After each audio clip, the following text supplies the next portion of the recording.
This is called Surviving Reality. I wrote it, you see, copyright 1990. Wrote it 30 years ago when I was 27. And Mr. Machete says I should read you this particular chapter. It's never been read by anybody except for one person who was an agent who felt it was a horrible book. And I said, okay. And the book in a nutshell is the difference between the world and reality. And the concept is called Surviving Reality. This was before 9/11, before Y2K, before the Great Recession, before Hummers, before iPhone, before internet, before Trump, before COVID. And so there you go. So Hysterical Millenium. Page 228. All right. Should I get a little closer? No, okay, I'll just be like this. Lum, lum, lum, lum. The Hysterical Millenium. Is there audio because of the way your hand is? Is it going to capture any audio? Or is it all just, okay. I like what my friend called the year 2000, the Hysterical Millenium.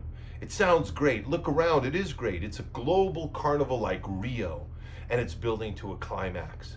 Something is happening to the world, a very definite something, and just so you won't notice, the world is trying to give you a lively show, trying to make it look like it knows and is in control. You are in a car with a driver. You don't know this driver, and there is a barrier between you and he. At first, the driver suggests you wear a safety belt. Okay, fine. Now, slowly, the driver starts driving. It is daytime. You see the nice scenery, you shift in your seat occasionally, but that's okay. And you've been driving along a while, and it's getting towards sunset, and you're wondering when you are going to stop for gas, some food, the bathroom, and the driver says, "Don't worry, everything is fine." This sounds wrong to you, being that you don't feel fine. So you piss on your seat, you eat your hand, and you notice that the car is going pretty damn fast, and it's dusk. And between dusk and the speed of the car, the scenery is very hard to keep track of. Now it's night, and this ride ain't stopping, and all you can do is sit there and stare straight ahead because you notice that the seat belt is no longer protecting you, but constraining you. And you're a mess. And you've eaten your other hand. And there's no scenery, and the driver's just going faster and faster and faster, and you scream, "Damn it, I protest, I'm not gonna take this." And by the time the sky rosies up with the dawn's light, you finally manage to break free of your seatbelt, and now you're jumping for joy in your seat. And though, yeah, you're going incredibly fast and the scenery's blurry, why dwell on the negative? At least there's some light, and it's a wonderfully colorful blur after all. And you're free. And it's getting brighter, and the car's going faster. And just for a moment, far ahead in the distance, in what looks like the road to you, what should be the clear open road, there's some sort of obstruction, but it's still pretty far. So you bring this up to the driver on the other side of the barrier, and you mention this, and he says not to worry. And you say, you don't feel good. And now that you're out of your seatbelt, you ferocious tiger, you, well, by golly, you demand an explanation, or else you'll tear down that barrier, stop the car, and get off. This is no fun anymore. Forgetting it was never fun in the first place. Imagining, perhaps hallucinating it once was. And so he says, "Oh yes, of course, I'm so sorry. Of course, you have the right to know. And of course, you have the right to be free from your seatbelt. And of course, you have the right to eat more than your hand." And you thank him for these rights. And then he says a great deal of words in a very authoritative tone that sound very complex. And he finishes by saying, "As I'm sure you already knew." Naturally, you say, "Yeah, right, sure, great."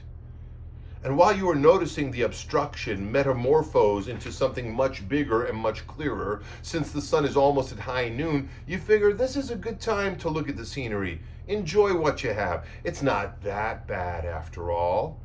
The driver gave you the rights that you fought so hard to get, and after all, from what the driver said, that huge wall with enormous spikes sticking out directly in front of you is really no problem at all. At least that's what you think he said. And besides, you haven't crashed so far. And besides, it's so hard to imagine it happening. I mean, sure, it looks like an absolutely no way out situation, but And now you're going faster than you dreamed possible. And you can't get out. And now you know that you got to take control yourself. You didn't want things to come to this. And so you start screaming at the driver and there's no reply. And you start pounding at the barrier, but you've got no hands. You ate them. You kick with your feet and you think you're making progress, and you're screaming because the wall's almost there, and you're laughing because you're making progress, and then, aha, your teeth. And you start eating the wall, and you're gnashing your teeth, and you got to get the hell out of this situation.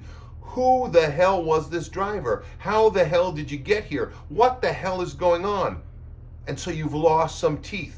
You don't see your mangled face, but you finally catch that grip on the barrier and yank off, and like a mad dog, shake it viciously from side to side, screaming, "Victory, victory," your eyes filled with angry, bitter sweat and stinging with the sweetness of victory. And yes, you know that by now it's all over. You sense the imminent collision, but you will be consoled, damn it.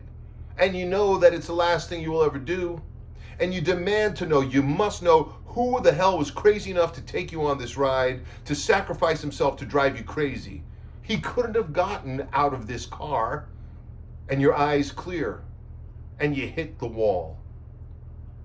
The man who chose to walk, as he passes by your wreckage, stops to see if he can help. But he's too late. All he sees is you behind the wheel. And he can't understand your stumps and mashed up teeth. Welcome to the hysterical millennium.